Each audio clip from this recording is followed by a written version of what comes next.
The warning klaxons had been blaring for so long that Commander Saren barely registered them anymore. They had become the background music to her life, much like the constant chatter of damage reports and desperate pleas from civilian vessels attempting to flee the Thran homeworld. "Status report," she demanded, her slender fingers tightening around the command rail of the Aurora's Hope. The flagship of what remained of the Thran Alliance fleet hung in geosynchronous orbit above the capital city, its shields flickering under the constant barrage of Rax weaponry. Lieutenant Cairo looked up from his console, his normally vibrant blue skin now pale with exhaustion. "Shields at 27% and falling. Commander." "Engineering reports, we can maintain current position for another 3 hours at most before critical systems begin to fail." Saren nodded, her 4 eyes blinking in sequence as she processed the information. The transparent dome of the bridge offered a panoramic view of the battle, if one could call such a one-sided slaughter a battle. The sleek, crystalline ships of the Thran fleet had been reduced to a mere dozen vessels, while the Vrax Imperium's armada of dark, spiked warships numbered in the hundreds. "And the evacuation?" she asked, already dreading the answer. "Proceeding, but slowly." Cairo replied, "The Vrax are targeting civilian transports. We've lost 17 in the last hour alone." Saren's secondary heart constricted painfully. Each transport carried nearly 1,000 Thran civilians, families, children, elders, all desperately fleeing the only home they had ever known.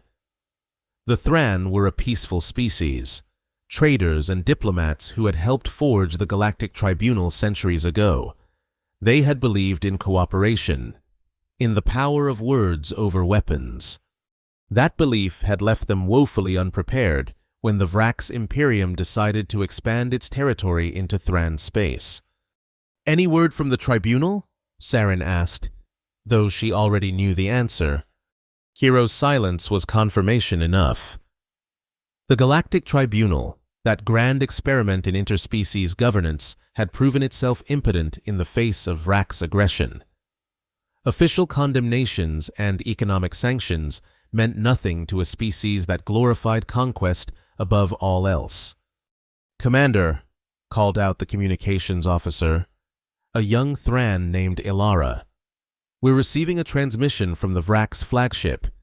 Saren straightened her posture, adjusting the collar of her silver-blue uniform. On screen, the holographic display flickered to life, revealing the imposing figure of Lord Vraxus himself. Like all Vrax, he possessed a chitinous exoskeleton, razor-sharp mandibles, and compound eyes that gleamed with cruel intelligence. His armor, adorned with trophies from conquered worlds, seemed to absorb the light around it. "Commander Saren," he chittered, his translator rendering his speech into the common galactic tongue. "Your resistance grows tiresome. The Vrax Imperium claims this system by right of strength. Surrender your vessels and order your ground forces to lay down their arms. Do this, and I will consider allowing your civilians safe passage to the outer colonies." Saren did not believe him for a moment. The Vrax were known for many things, but mercy was not among them. "This system has been recognized as sovereign Thran territory for millennia." "Lord Vraxus," she replied, keeping her voice steady. "The Galactic Tribunal has condemned your unprovoked aggression." "The Tribunal," Vraxus interrupted with a dismissive gesture, "is a collection of weaklings hiding behind words while the strong shape the galaxy. Your allies have abandoned you. Commander." They watch from a distance, too afraid to intervene, as if to emphasize his point. A series of explosions bloomed across the planet's surface. Saren flinched, knowing that each flash of light represented thousands of lives extinguished. "You have one standard rotation to surrender," Vraxus continued. "After that, we will show no restraint. Your civilians will be processed as labor units, and your world will become a staging ground for the next phase of Imperium expansion. The transmission cut abruptly, leaving the bridge in silence save for the persistent alarms. "He's lying," Cairo said quietly. "The Vrax have never honored terms of surrender." "I know," Saren replied, her gaze fixed on the devastation below. Beautiful Thran cities, architectural marvels that had stood for thousands of years, were now smoldering ruins. "But what choice do we have? The Tribunal refuses to send military aid, and our allies fear becoming the next Vrax target." She turned to Ilara. "Open a channel, not just to the Tribunal, but to all receiving stations across the galactic communications network. I want every species in every system to hear what I have to say." Ilara worked her console with practiced efficiency. "Channel open. Commander. You're broadcasting across all frequencies." Saren took a deep breath, feeling the weight of her people's future settle upon her shoulders. "This is Commander Saren of the Thran Alliance vessel Aurora's Hope. I speak not as a military officer, but as a voice for the billions of innocent Thran civilians who face extinction at this moment." She gestured towards the tactical display, ensuring that the feed captured images of the Vrax bombardment. For those who may not be aware, the Vrax Imperium launched an unprovoked attack against the Thran homeworld 14 standard days ago. Since then, they have systematically targeted civilian centers, destroyed cultural heritage sites, and blocked evacuation attempts. Saren's voice grew stronger as she continued. "The Thran have always been peaceful. We have contributed to galactic medicine, art, and diplomacy. We helped establish the very tribunal that now refuses to intervene on our behalf." She paused, allowing her words to sink in. "I do not speak to governments or official representatives. I speak to any who might be listening. The Thran people plead for mercy, for intervention. We have less than one rotation before the Vrax ultimatum expires, after which they will enslave or exterminate my entire species." Tears formed in her lower eyes, but Saren blinked them away. If there is any power in this galaxy that values justice over political expediency, now is the time to demonstrate it. This is Commander Saren of the Aurora's Hope. Please, help us." She signaled to Ilara to end the transmission, then turned to face her bridge crew. Each of them wore the same expression, a mixture of hope and resignation. "Now we wait," Saren said, returning her attention to the ongoing battle. "And we continue the evacuation for as long as possible." Hours passed with no response. Occasionally, a representative from one of the major powers would transmit condolences or promises to raise the issue at the next tribunal session, but no concrete offers of assistance materialized. The Vrax, meanwhile, intensified their attacks, seemingly angered by Saren's public plea. 3 more Thran defensive vessels were destroyed, and dozens of civilian transports were caught in the crossfire. "Commander," Cairo reported grimly, "shield strength down to 15%. The Vrax are concentrating fire on our port quadrant." As if to confirm his words, the ship shuddered violently, and several consoles exploded in showers of sparks. "Divert emergency power to shields," Saren ordered, "and continue broadcasting our coordinates and situation updates." Someone must be listening. "Someone is," Ilara announced suddenly, her voice tinged with surprise. "We're receiving a transmission from... I'm not sure. The signal origin doesn't match any known species in our database." Saren's antennae twitched with interest. "Put it through." The holographic display activated once more, but instead of an image, only a voice emerged, deep, resonant, and unmistakably powerful. "Thran vessel Aurora's Hope. This is Captain Rayner of the independent trader Horizon's Edge. We've received your distress call and are en route with medical supplies and evacuation capacity for approximately 5,000 individuals. ETA 14 hours. Be advised, we are unarmed and will require protection upon arrival. Before Saren could respond, the transmission ended. Can we verify? She asked Ilara. The signal appears genuine, but as I said, the origin signature doesn't match any species in our records. The communications officer replied, and 14 hours. They must be coming from beyond the outer rim. Saren felt a flicker of hope ignite within her. Alert all remaining defense vessels to prepare to provide escort for this Horizon's Edge when it arrives, and continue broadcasting. If one ship responded, others might follow. Over the next 10 hours, a miracle seemed to unfold. 7 more vessels from various unaligned worlds responded to the Thran plea, each offering evacuation assistance, supplies, or in one case, a small contingent of combat-capable ships. None were major powers, and most were species that operated on the fringes of galactic society. But together they represented the first real aid the Thran had received. It's not enough, Cairo said privately to Saren as they reviewed the tactical situation. Even with these reinforcements, we cannot withstand the full might of the Vrax fleet. And Lord Vraxus has already dispatched interceptors to prevent these relief vessels from reaching us. Saren nodded grimly. I know, but every transport that escapes, every civilian saved, that's a victory against extinction. We must give them as much time as possible. The Aurora's hope shuddered again as another volley of Vrax weapons fire impacted its weakening shields. Commander, called one of the sensor operators.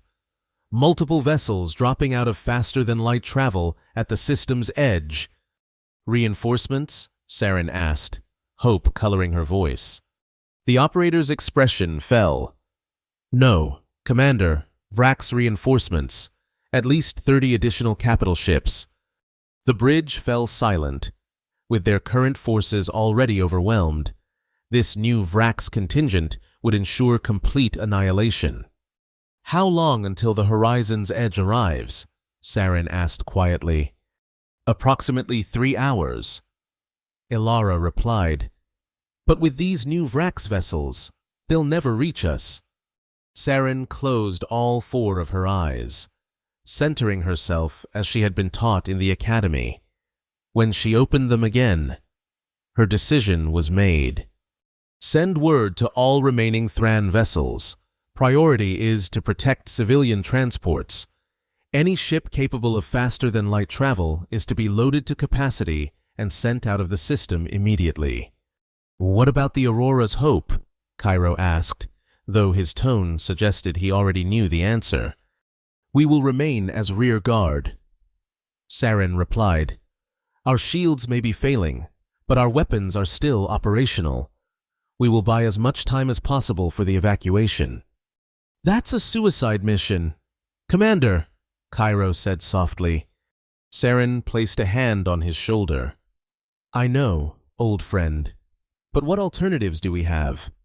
The next hours passed in a blur of desperate action. The remaining Thran fleet positioned itself between the advancing Vrax armada and the fleeing civilian transports, one by one.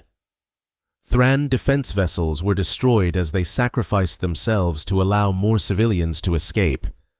On the bridge of the Aurora's Hope, damage reports flooded in from all sections. The shield generator had failed completely, and hull breaches were reported on multiple decks. Evacuation status? Saren demanded, clutching the command rail as another impact rocked the ship. 62% of registered civilians have been evacuated, Ilara reported, her voice steady despite the chaos around her. The independent vessels that responded to our plea have taken aboard as many as they could, but the Vrax are targeting them as they attempt to leave the system. And the Horizon's Edge? Still inbound, but they're facing heavy Vrax resistance. I don't think they'll make it through. Saren nodded grimly. Continue broadcasting. As long as this ship functions, we let the galaxy witness what happens here. Commander, Cairo called out, his voice tight with urgency. The Vrax flagship is moving into position above the capital. Their weapon systems are charging. Energy readings suggest they're preparing to deploy mass drivers against the surface. Saren's blood ran cold. Mass drivers, kinetic weapons designed to impact planetary surfaces at significant fractions of light speed, would devastate what remained of the Thran homeworld. Millions of civilians who hadn't yet been evacuated would perish instantly. Target the Vrax flagship, she ordered. Divert all remaining power to weapons. If we can disrupt their firing sequence, it won't be enough, Cairo said.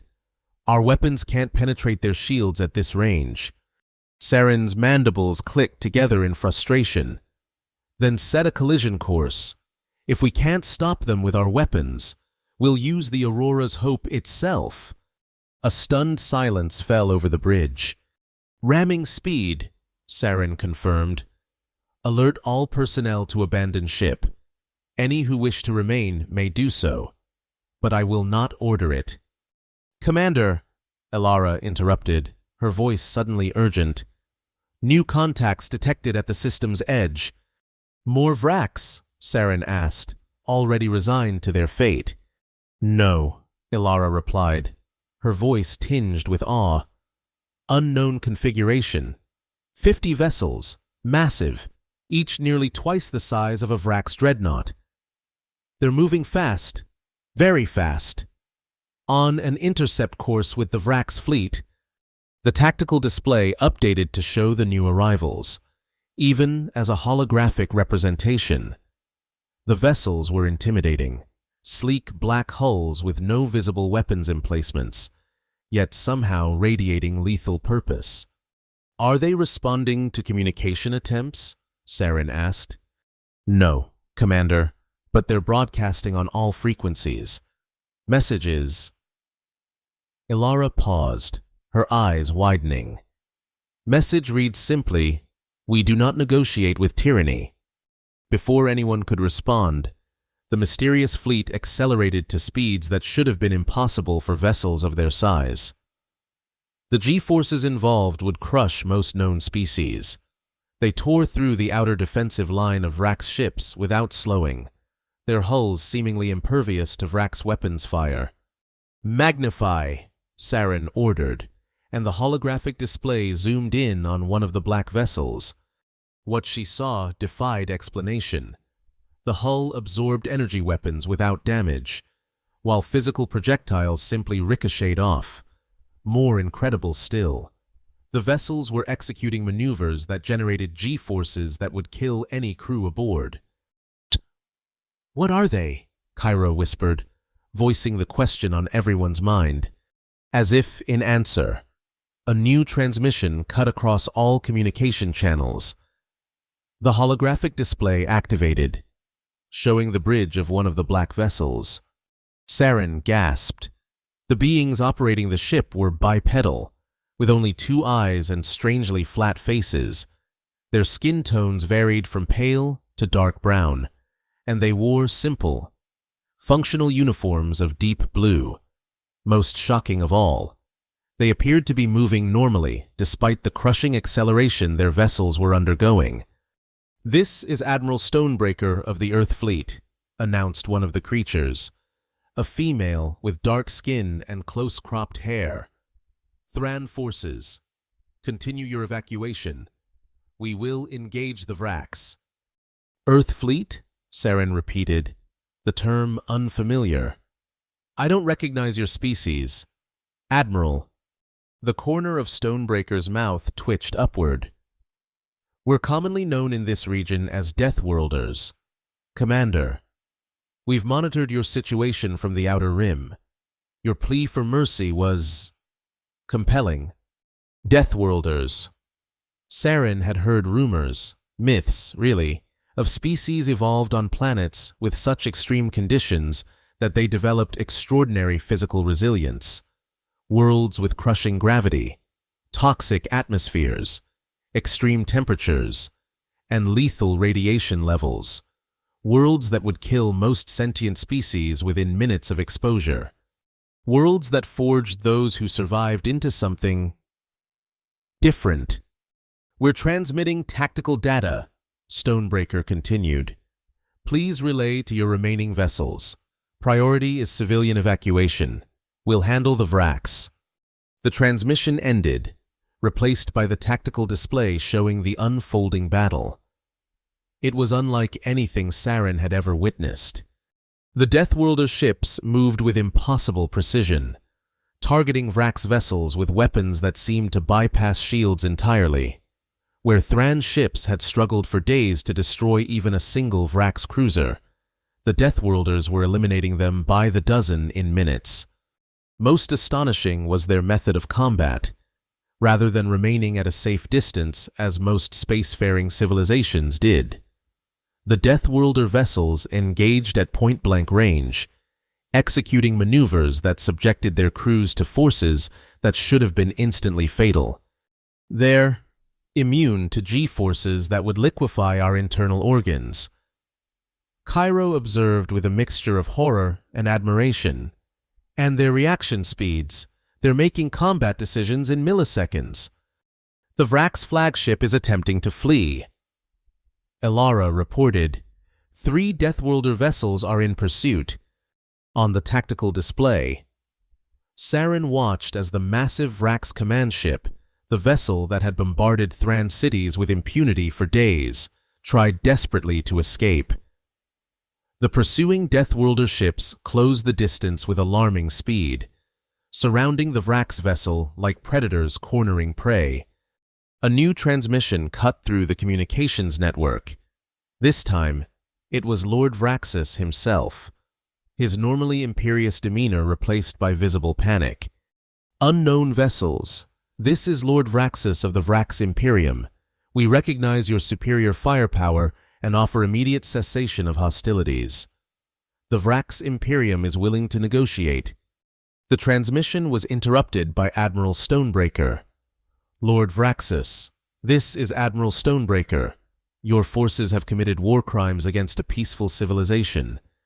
You have targeted civilian population centers, attacked non-combatant evacuation vessels, and threatened planetary bombardment.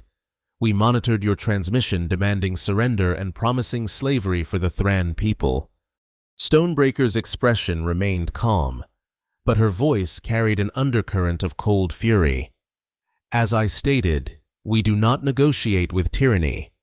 You have one option: unconditional surrender of all Vrax forces. Your crew will be detained and processed according to Galactic Tribunal war crime protocols." "You have no authority," Vraxus chittered, his composure crumbling. "The Vrax Imperium does not recognize—" "You have 30 seconds to power down your weapons and engines," Stonebreaker interrupted. "After that, we will assume hostile intent and respond accordingly." The seconds ticked by on the tactical display. Saren and her crew watched in tense silence. At 28 seconds, the Vrax flagship's energy signature began to diminish as systems were powered down. "Wise decision," Stonebreaker commented. "All Vrax vessels, follow your commander's example. Power down immediately or be destroyed." Throughout the system, the remaining Vrax ships, those that hadn't already been eliminated, began to surrender. In less than 1 hour, the invasion force that had terrorized the Thran for 14 days was either destroyed or neutralized. "Commander," Elara said, her voice trembling with emotion, "the Deathworlder flagship is hailing us." "On screen," Saren ordered, straightening her uniform despite the smoke and debris that filled the bridge. Admiral Stonebreaker appeared once more. Up close, Saren could see the strange features of the Deathworlder more clearly: the forward-facing eyes of a predator species, the curiously expressive face, and most notably, the complete absence of external signs of exhaustion despite the battle they had just fought. "Commander Saren," Status report. Stonebreaker requested, Admiral, words cannot express our gratitude. Saren began, You've saved not just our fleet, but our entire species. We responded to a cry for help. Stonebreaker replied simply, Nothing more. Now, your status. Saren recognized the business-like tone and responded accordingly. Aurora's Hope has sustained critical damage. Shields are offline. Hull integrity compromised on multiple decks. Most of our fleet has been destroyed, but we managed to evacuate approximately 62% of our civilian population before your arrival. Stonebreaker nodded. We're dispatching medical and engineering teams to assist with repairs and treatment of wounded. Our vessels can accommodate your remaining civilians if evacuation is still necessary. The Vraks were preparing to deploy mass drivers against our capital. Saren explained, We don't yet know if the ground infrastructure remains viable. Understood. We'll conduct surface scans and deploy ground teams to assess. Stonebreaker paused, then added, We've transmitted the surrender terms to the Galactic Tribunal. Representatives are en route to document the situation and oversee the processing of Vraks prisoners. Saren felt a surge of bitter resentment. The tribunal refused to intervene when we begged for help. Now they come to document? Politics, Stonebreaker said with a slight shrug.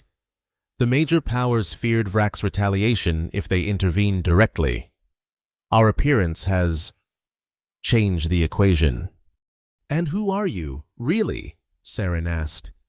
I've heard myths of Deathworlders, but your species has never interacted with the Tribunal or the Alliance. We prefer to keep to ourselves. Stonebreaker replied, Earth, our homeworld, exists in a region of space with environmental conditions most species would find challenging. We've observed galactic politics from a distance, but generally avoid involvement. Then why intervene now? Stonebreaker was silent for a moment. Your broadcast was received by one of our outpost stations. The decision to respond was not made lightly, but there are certain principles that transcend political considerations. The strong have a responsibility to protect those who cannot protect themselves. The Admiral's eyes narrowed slightly. We've monitored the Vraks Imperium's expansion for some time.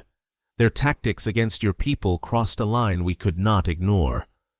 Will you join the tribunal now? Saren asked. Your presence would dramatically alter the balance of power.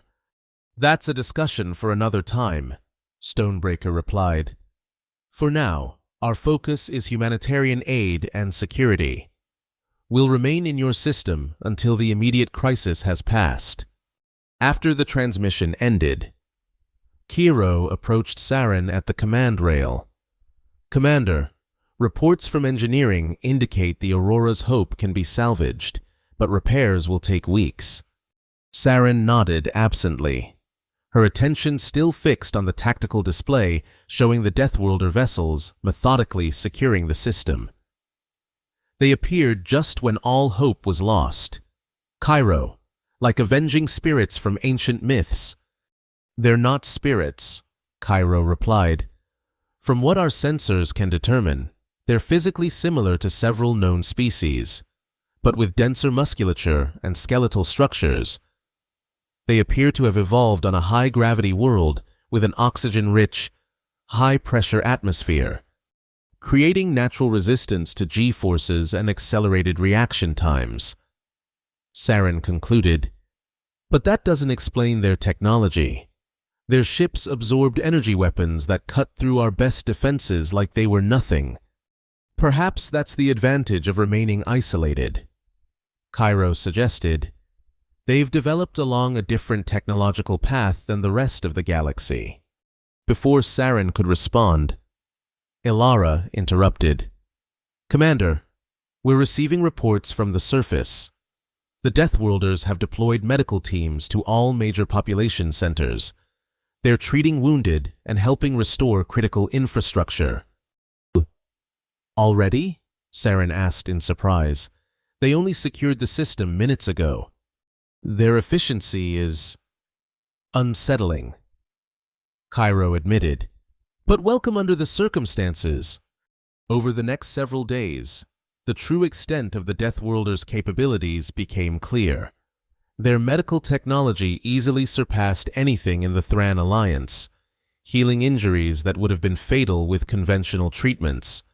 Their engineering teams restored power to devastated cities in hours, rather than the weeks it would have taken Thran engineers. Most surprising was their treatment of the captured Vrax forces. Despite the atrocities committed against the Thran, the Deathworlders maintained strict protocols for prisoner handling, providing medical care and basic dignities to their captives. I don't understand, Saren confessed to Admiral Stonebreaker as they surveyed the rebuilding efforts from the observation deck of a Deathworlder vessel. The Vrax showed no mercy to our people. Why treat them with such consideration now? Stonebreaker's expression remained neutral. Justice and vengeance are different concepts. Commander, the Vrax will face consequences for their actions, but those consequences will be determined by law, not emotion. Your species seems to embody contradictions, Saren observed. You possess overwhelming military power, yet show restraint in its application. You evolved on a world that breeds physical resilience, yet you value compassion. Perhaps those aren't contradictions at all. Stonebreaker replied, On Earth, we learned long ago that true strength lies not in the ability to destroy, but in the choice to protect. The harshness of our world didn't make us cruel. It taught us the value of cooperation and mutual support. 5 standard days after the Deathworlder's arrival, a delegation from the Galactic Tribunal finally reached the Thran system, led by High Judge Luma, a willowy, pale-skinned being known for neutrality in all matters. The delegation's discomfort was palpable as they came face to face with Admiral Stonebreaker. The Tribunal extends its appreciation for your intervention in this unfortunate conflict. Luma began, choosing words carefully. However, we must express concern about unilateral military action without consultation with recognized galactic authorities. Stonebreaker's expression didn't change, but Saren noticed a subtle tensing of the Admiral's jaw. High Judge, the Thran Alliance pleaded for assistance through official channels for 14 days while their civilians were systematically exterminated. The recognized galactic authorities chose inaction in the face of genocide. The situation was complex, Luma insisted. Diplomatic solutions were being pursued. Diplomatic solutions, Stonebreaker interrupted, mean nothing to those already dead. The Vrax Imperium made their intentions clear when they targeted civilian evacuation vessels. Nevertheless, Luma continued, the Tribunal must insist on proper procedures. The Vrax prisoners must be transferred to Tribunal custody immediately, and your fleet should withdraw from Thran space. I speak for the Thran Alliance, Saren interjected, stepping forward. And I formally request that the Earth fleet remain until our defenses and basic infrastructure are restored. Luma's pale eyes widened. Commander Saren, while your situation is sympathetic, proper protocols, Saren said, her voice hardening, would have seen my species extinct. The Tribunal abandoned us when we needed protection. You have no moral authority to dictate terms now. A tense silence fell over the meeting chamber. Finally, Stonebreaker spoke. The Earth fleet will transfer Vrax prisoners to Tribunal custody as requested.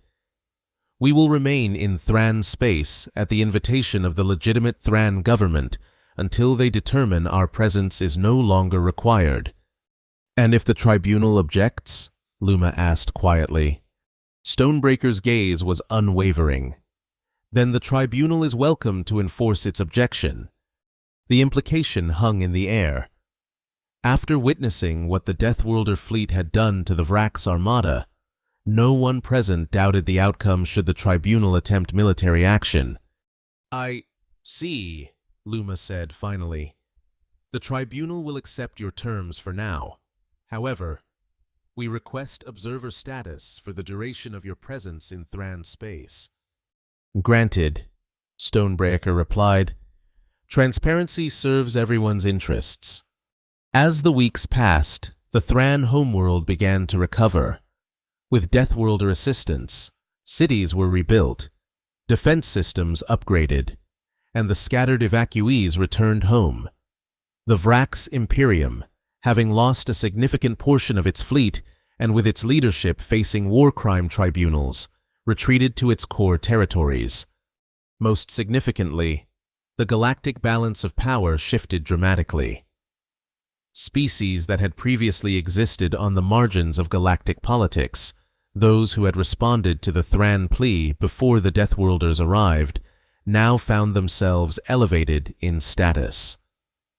A new coalition began to form, one based not on economic might or territorial expansion, but on principles of mutual defense and justice. "You've changed everything," Saren told Stonebreaker on the day the Earth fleet prepared to depart. They stood in the newly reconstructed memorial gardens of the Thran capital, surrounded by monuments to those lost in the Vrax attack. "The galaxy will never be the same. Change was inevitable." Stonebreaker replied, "The system that allowed the Vrax to operate with impunity was unsustainable." "Will we see you again?" Saren asked. "Or will the Deathworlders return to isolation?" "That decision hasn't been made." Stonebreaker admitted, "There are those among us who believe we should take a more active role in galactic affairs. Others fear the consequences of such involvement." "And what do you believe, Admiral?" Stonebreaker gazed up at the stars, becoming visible in the evening sky. "I believe isolation is no longer an option, whether we choose involvement or not. The galaxy now knows we exist. Better to engage on our terms than wait for others to dictate the nature of that engagement. The Thran Alliance would welcome Earth's friendship," Saren said, "and I suspect many others would as well." "Friendship," Stonebreaker repeated, as if testing the word. "Yes, that would be preferable to fear, though I suspect both will be present for some time." The next morning, the Earth fleet departed as suddenly as it had arrived, leaving behind a transformed system and an equally transformed galactic order. As Saren watched the massive black ships accelerate to faster-than-light speeds from the bridge of the restored Aurora's Hope, she reflected on how a desperate plea for mercy had inadvertently altered the course of history. "Course, Commander?" Cairo asked from his station. Saren considered for a moment. "Set coordinates for the Galactic Tribunal headquarters. I believe we have a coalition to build." As the Aurora's Hope prepared to depart, Saren's gaze lingered on the space where the Deathworlder fleet had vanished. They had appeared when all hope seemed lost, turned the tide of a battle that should have been unwinnable, and departed with the same quiet efficiency with which they had fought. But they would return, of that Saren was certain. The Deathworlders had emerged from isolation once. Having tasted involvement in galactic affairs, they would not retreat permanently to the shadows, and the galaxy would never be the same. In the observation lounge of the Earth Fleet flagship Invictus, Admiral Stonebreaker watched the Thran system recede on the view screen. Lieutenant Commander Reyes, her executive officer, stood at attention nearby. "Will they survive, do you think?" Reyes asked quietly. "The Thran, they're stronger than they appear," Stonebreaker replied. "And they won't be alone. That coalition forming around them has potential." "And what about us? The Admiralty will have questions about your decision to intervene." Stonebreaker turned from the view screen. "I'll face those questions when we return to Earth. But I stand by the decision. Some lines must be drawn, even for those who prefer to remain neutral. And the Vraks? They won't forget this defeat. No, Stonebreaker agreed. They won't, which is why our next mission is so important. Reyes raised an eyebrow. Next mission? The Vraks Imperium has been expanding unchecked for too long. We need to understand the full extent of their territory, their capabilities, and their vulnerabilities. Reconnaissance, Reyes said with a nod. Deep into Vrak space. Exactly, because the next time they target a peaceful species, we'll be better prepared. Stonebreaker's expression hardened. And there will be a next time. Species rarely change their nature overnight. So Earth is committed now, Reyes observed, to galactic involvement, for better or worse. Stonebreaker confirmed. Though I suspect many on the Admiralty already knew this day would come. We couldn't remain hidden forever. As the Invictus and its escort vessels accelerated to maximum faster-than-light speed, Admiral Stonebreaker felt the weight of history pressing upon her shoulders. A single decision to answer a desperate plea had irrevocably altered humanity's path forward. The isolation that had protected and defined them for generations was over. Now they would need to find their place in a complex and dangerous galactic community, balancing their extraordinary capabilities with the responsibility such power entailed. And somewhere, in the vast darkness between stars, the remnants of the Vraks Imperium licked their wounds and plotted revenge against the species that had humiliated them, the Deathworlders who had emerged from myth to become the most feared and respected force in the galaxy. The battle for the Thran homeworld was over, but the greater conflict had only just begun.